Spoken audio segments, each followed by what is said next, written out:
በአንድ ሀብታምና ዝነኛ ከተማ ዳርቻ ላይ የሚገኘው ያ ግዙፍ ቪላ በውጭው ገጽታው የሀብት የሰላምና የትልቅ ቤተሰብ መደጋገፍ ምስል ይመስላል። ያማሩ አረንጓዴ ሳሮች፣ በውድ ዕቃዎች ያጌጡ ክፍሎችና የቤተሰቡን ስም በከፍተኛ ደረጃ የሚያስጠሩ ዕቃዎች በየማዕዘኑ ተደርድረዋል። በዚህ ግዙፍ ቤት ውስጥ ላለፉት 40 ዓመታት በየቀኑ ጠዋት 12 ሰዓት ላይ የሚሰማ አንድ ያልተቀየረ ድምፅ ነበር። ይህም የበሩ መክፈቻ ቁልፍ ድምፅ ነበር። እነዚያ 40 ዓመታት ሙሉ የቤቱ በር ሲከፈት የሚታየው የሜሪ ምስል ነበር።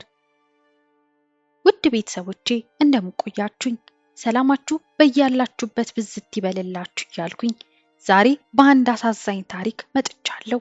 ይህን ታሪክ እስከ መጨረሻው እንድታዩት ከወዲሁ እየጠየቅኩኝ ቪዲዮንም ላይክ በማለት ጀምሩ። አዲስም የሆናችሁ ሰብስክራይብ በማድረግ ይህን ቤተሰብ ተቀላቀሉ። እስከ ቪዲዮ ማብቂያ አብራችን ቆዩ። ሜሪ ገና በወጣትነቷ በሀያዎቹ አጋማሽ ላይ ያለች ነበር ወደዚህ ቤት በቤት ሰራተኝነት የገባችው። የቤቱን እያንዳንዱን ማዕዘን ታጸዳለች፣ የምግብ ዝግጅቱን ትሸፍናለች። የቤተሰቡን ልጆች ገና ከህፃንነታቸው ጀምሮ አንስታና አቅፋ አሳድጋለች። ዓመታት እያለፉ ሲሄዱ የቤቱ አባወራ በከባድ ህመም ተመታ።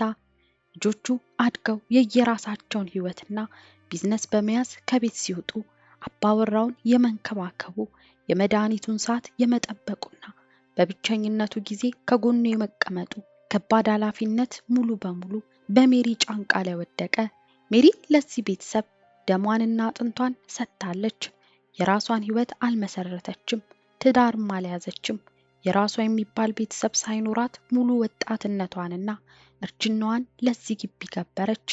ነገር ግን ለቤተሰቡ ልጆች እሷ ከሰራተኝነት ያለፈ ቦታ አልነበራትም። በየቀኑ እንደሚታለፍ ግድግዳ ይቆጥሯት ነበር። በዓመት አንድ ቀን እንኳን አደረሰሽ የሚል አክብሮት አሳይተዋት አያውቁም። እሷ ግን አባወራውን እንደ አባቷ አድርጋ በመቁጠር ያለ አንዳች ማጉረምረም ማገልገሏን ቀጠለች። ዓመቱ 2023 አጋማሽ ላይ ነው። አባወራው በጽኑ ታሞ በአልጋው ላይ በዋለበት ወቅት የቤተሰቡ ልጆች ወደ ቤቱ ይመጡ የነበረው አባታቸውን ለመጠየቅ አልነበረም። ይልቁንም የ8.3 ሚሊዮን ዶላር የሀብት ግምት ያለውን ንብረት ማን እንደሚወስድ እርስ በርስ ይከራከሩና የአባታቸውን የባንክ ሰነዶች ይፈትሹ ነበር። አባወራው በተከታታይ ለሳምንታት በህመም ሲሰቃይ በሌሊት ንቁ ሆና አጠገቡ የምትቀመጠው እግሩን የምታሸውና የምታበላውም ሜሪ ብቻ ነበረች። አባወራው በመጨረሻው ህይወቱ አይኖቹን ወደ ሜሪ አተኩሮ እየተመለከተ በፍጹም ምስጋናና እውነተኛ ሐዘን የተሞላ አንድ ቃል ተናገራት። ሜሪ ላደረግሽልኝ ሁሉ እግዚአብሔር ይክፈልሽ፣ እኔ ግን ያንቺን ውለታ ሳልከፍል አልሞትም አላት። በወቅቱ ሜሪ ይህ ቃል ምን ማለት እንደሆነ አልገባትም ነበር። ታዲያ አባወራው በድንገት ከዚህ ዓለም ሲለይ የቤተሰቡ ልጆች ያሳዩት ድርጊት እጅግ አስደንጋጭ ነበር። የአባታቸው አስክሬን ከመሬት ሳይይዝ የቀብር ስነ ስርዓቱ በተፈጸመ በሁለተኛው ቀን ጠዋት ልጆቹ ወደ ቤቱ መጥተው የሜሪን ዕቃዎች በሙሉ በካርቶን ጠቅልለው ከደጅ ወረወሩት።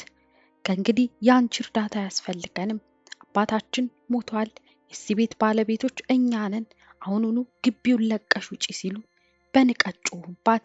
ለ40 ዓመታት ያገለገለችበትን ቤት በር በፊቷ ላይ ዘጉት፣ ቁልፉንም ቀየሩት። ሜሪ በዝናብ ውስጥ ቆማ በትንሽ ካርቶን ውስጥ የተጠቀለሉ ዕቃዎቿን ይዛ በእንባ ተሞላች።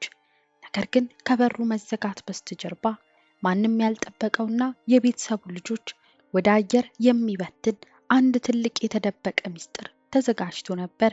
ሜሪ በዝናብ መካከል ረዳት አጥታ ከደጅ በተወረወረችበት በሁለተኛው ቀን የቤተሰቡ ልጆች በግዙፍ ሳሎን ውስጥ ተሰበሰቡ። በፊታቸው ላይ የአባት ህመም ወይም የሞት ሐዘን አይታይም ነበር። ይልቁንም በረጅም ጊዜ ጥረት የተከማቸውን የ8.3 ሚሊዮን ዶላር ሀብት፣ የመሬት ይዞታዎችና የባንክ ሂሳቦች የመካፈል ስግብግብነት ብቻ በግልጽ ይንጸባረቅ ነበር። የቤቱ ታላቅ ልጅ በሳሎኑ መሃል ቆሞ የሀብት ክፍፍሉን ረቂቅ ሰነድ ሊያብራራ ሲል የቤተሰቡ የህግ ጠበቃ ሚስተር ሮበርትስ በሩን አንኳኩቶ ገባ። ልጆቹ ጠበቃው የመጣው ንብረቱን ወዲያውኑ በእነሱ ስም ለማዘዋወር መስሏቸው ነበር። ነገር ግን ጠበቃው በእጁ ይዞት የነበረው ወፍራም ጥቁር ቦርሳ የዚያን ቤተሰብ ዕጣ ፈንታ ሙሉ በሙሉ ወደ አመድነት የሚቀይር አጥፊ የሕግ ሰነድ ይዟል። ጠበቃው በሳሎኑ መሃል ረጋ ብሎ ተቀመጠ። የሞተውን አባወራ የመጨረሻ መመሪያ የሚያንጸባርቀውንና በባንክ ካዝና ውስጥ ተቆልፎ የነበረውን የተደበቀ ኑዛዜ ከቦርሳው አወጣ። ይህም ባዩ ጊዜ ልጆቹ በፍጥነት አንብበው የቱ ጋር ነው የምንፈርመው ሲሉ ጠበቃውን አጣደፉት። ጠበቃው መነጽሩን አስተካክሎ አባወራው ከመሞቱ ከ3 ወራት በፊት በሚስጥር ያዘጋጀውን የኑዛዜ ሰነድ ማንበብ ጀመረ። የሰነዱ የመጀመሪያ አንቀጽ ሲነበብ በክፍል ውስጥ የነበረ የደስታ ስሜት ወዲያውኑ ወደ በረዶነት ተቀየረ። አባወራው በሰነዱ ላይ እንዲህ ሲል ጽፎ ነበር። እኔ አእምሮዬ ሙሉ በሙሉ ጤናማ በሆነበትና ሁኔታዎችን ጠንቅቄ ባወቅኩበት ሁኔታ ይህንን የመጨረሻ ውሳኔን አስቀምጣለሁ። ልጆቼ እኔን ይፈልጉኝ የነበረው በእጄ ባለው ገንዘብ መጠን ልክ ነበር። በህመሜ በእርጅናዬና በብቸኝነቴ ጊዜ አባትነቴን የረሱ አልጋዬ አጠገብ ለመቆም የሚጸየፉና እኔ ከመሞቴ በፊት ሀብቴን ለመቀማት የሚጣደፉ ጨካኞች እንደሆኑ ተረድቻለሁ። በተቃራኒው ላለፉት 40 ዓመታት ህይወቷን ወጣትነቷንና እረፍቷን መስዋዕትነት አድርጋ እንደ አባት የተንከባከበችኝ ያለምንም ቅሬታ እግሬን ያጠበችኝና እስከ መጨረሻው እስትንፋሴ ድረስ ከጎኔ ያልተለየችው ሜሪ ብቻ ነች። ስለሆነም የዚህን ግዙፍ ቪላ ሙሉ በሙሉ ባለቤትነት 80 በመቶ የሚሆነውን የባንክ ሂሳብና መሬቶች በሙሉ ለሜሪ አውርሻታለሁ ይላል። ጠበቃውም ይህንን ካነበበ በኋላ በሳሎን ውስጥ ትልቅ ድንጋጤና የጩኸት ድምፅ አስተጋባ። ልጆቹ ወንበራቸውን እየገፉ ተነሱ። ይህ ውሸት ነው። አባታችን በህመም ምክንያት አእምሮ ተዛብቶ ነበር። ይቺ ሰራተኛ አታላው ነው ያስፈረመችው። ይህንን ኑዛዜ በፍርድ ቤት እናስፈርሰዋለን እያሉ በጠበቃው ላይ ጮሁ። ነገር ግን አባወራው ከዚህ በላይ አስቦበት ነበር። ጠበቃው ከቦርሳው ሁለተኛውን ዲጂታል ፋይል አወጣ። በቤቱ ሳሎንና በአባወራው መኝታ ክፍል ማዕዘን ላይ የተገጠመው የደህንነት ካሜራ አባወራው በህይወት በነበረበት የመጨረሻ ዓመት የተከናወኑትን ሁሉንም ነገሮች በጥራት ቀርጾ ይዞ ነበር። ጠበቃው የሲሲቲቪ ምስሉን በሳሎኑ ትልቅ ስክሪን ላይ ከፈተው። በሳሎኑ ትልቅ ስክሪን ላይ የተከፈተው የሲሲቲቪ ምስል በክፍል ውስጥ የነበሩትን የቤተሰቦቹን ልጆች በሙሉ አፋቸውን አዘጋቸው። በቪዲዮ ላይ በግልጽ እንደሚታየው አባወራው በአልጋው ላይ በጽኑ ታሞ እያለቀሰ ሳለ ልጆቹ መኝታ ክፍል ገብተው የሕክምና ረዳቶቹን በማስወጣት የአባታቸውን እጅ እየጨመቁ ሰነድ እንዲፈርምላቸው ሲያስገድዱት ይታያል።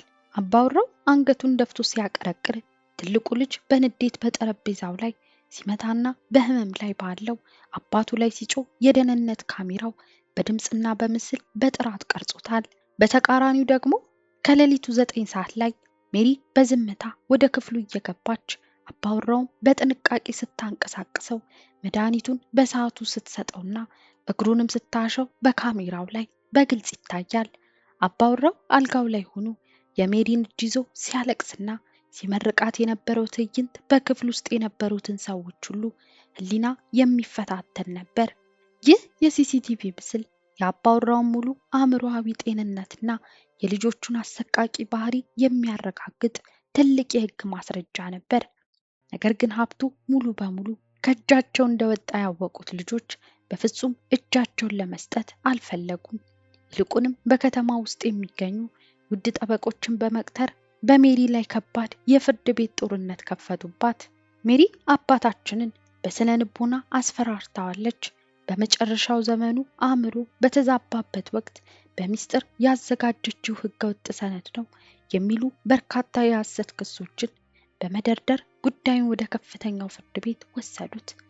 ዓላማቸው ሜሪን በረጅም የፍርድ ቤት ሂደት ማድከምና ማስፈራራት ነበር።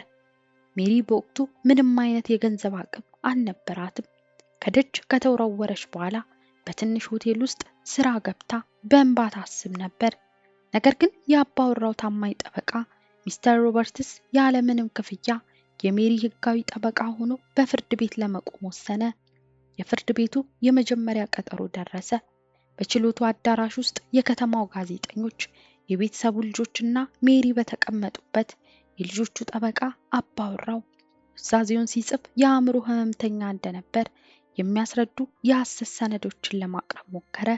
ነገር ግን ሚስተር ሮበርትስ ተነስቶ የቆመው ያኔ ነበር። በእጁ የያዘው አንድ የመጨረሻ ማስረጃ የልጆቹን ህልም ሙሉ በሙሉ የሚያከሽፍ ነበር። በችሎቱ አዳራሽ ውስጥ የነበረው ውጥረት ጥግ ደርሶ ነበር። የልጆቹ ጠበቆች አባወራው ኑዛዜውን ሲጽፍ አእምሮ ተዛብቶ ነበር የሚለውን በላምንት ለማስረገጥ ሲታገሉ፣ ሚስተር ሮበርትስ ሁለት አጥፊ ማስረጃዎችን ወደ መንበሩ አቀረበ። የመጀመሪያው ማስረጃ ኑዛዜው በተፈረመበት ዕለት 3 ታዋቂ የነርቭ ሐኪሞች አባወራውን መርምረው ሙሉ የአእምሮ ጤንነቱን የሚያረጋግጥ የተፈረመ የሕክምና የምስክር ወረቀት ነበር። ሁለተኛውና ዋናው ማስረጃ ግን በቪዲዮ የተቀዳው የሕያው የሲሲቲቪ ምስል ነበር። የችሎቱ ዳኛ በስክሪኑ ላይ ልጆቹ በአባታቸው ላይ ያደረጉትን ማንገላታት፣ የገንዘብ ማስገደድና የቃላት ስድብ በተመለከቱበት ወቅት ፊታቸው በንዴት ተቀየረ።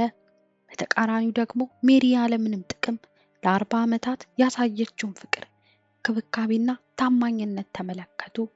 ዳኛው የመጨረሻውን የፍርድ ቤት መዶሻ መጥተው ውሳኔያቸውን ሲያነቡ ክፍሉ በጸጥታ ተዋጠ።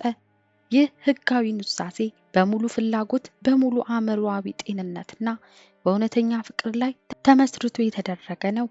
$8.3 ሚሊዮን ንብረት፣ ይዞታዎችና የባንክ ሂሳቦች ሙሉ ባለቤትነት ሕጋዊ ለሆነችው ለሜሪ ተሰጥቷል ሲሉ ወሰኑ። ዳኛው ጨምረው የልጆቹን ክስ ሙሉ በሙሉ ውድቅ ማድረጋቸውን ባሻገር የፍርድ ቤቱንና የጠበቃውን ወጪ በሙሉ ልጆቹ እርስ በርሳቸው እንዲሸፍኑ አዘዙ። ይህም በሰሙ ጊዜ ልጆቹ በፍርድ ቤቱ አዳራሽ ውስጥ በተሸነፉበት ቅጽበት ንብረት አጥተው ዕዳ ተሸክመውና ስማቸው በሕዝብ ፊት ጠፍቶ በውርደት አንገታቸውን ደፉ። ሀብቱን ለመቀማት ያደረጉት ሴራ ባዶ እጃቸውን አስቀራቸው። ለ40 ዓመታት እንደ ተራ ሰራተኛ ስትቆጠርና በመጨረሻም ከደጅ የተወረወረችው ሜሪ በአንድ ምሽት የዚያ ግዙፍ ሀብት ሙሉ ባለቤት ሆነች። ይሁን እንጂ እሷ ያደረገችውን ነገር ሙሉን ከተማ አስደነቀ። ሜሪ ያንን ገንዘብ ለራሷ አልተጠቀመችበትም። ይልቁንም ከሀብቱ ትልቅ ክፍል በማውጣት የተገለሉ፣ ረዳት የሌላቸውና በህመም ላይ ያሉ አረጋውያንን በነፃ የሚንከባከቡበት የበጎ አድራጎት ድርጅት አቋቋመችበት። ያንም ለ40 ዓመታት የሰራችበትን ግዙፍ ቪላ ደግሞ አረጋውያን በሰላም የሚያርፉበት ማዕከል አድርጋ ለወገኖቿ አለገሰች። ታማኝነትና እውነተኛ ሰብአዊነት በመጨረሻው ቀን ሁልጊዜም ዋጋቸውን ያገኛሉ። ውድ ቤተሰቦቼ ለዛሬ ያዘጋጀሁት ቪዲዮ ይህን ይመስል ነበር። እስኪ እናንተስ በዚህ ታሪክ ላይ ምን ተሰማችሁ? ሀሳባችሁን ኮሜንት ላይ አሳውቁኝ። ላይክ እንዲሁም ለሌሎች እንዲደርስ ሼር እያደረጋችሁ ለዚህ ቻናልም አዲስ የሆናችሁ የምትመለከቱ ሰብስክራይብ እያደረጋችሁ ተቀላቀሉ። በሌላ አዲስ የወንጀል ታሪክ እስክንገናኝ ድረስ ቸር ቆዩልኝ።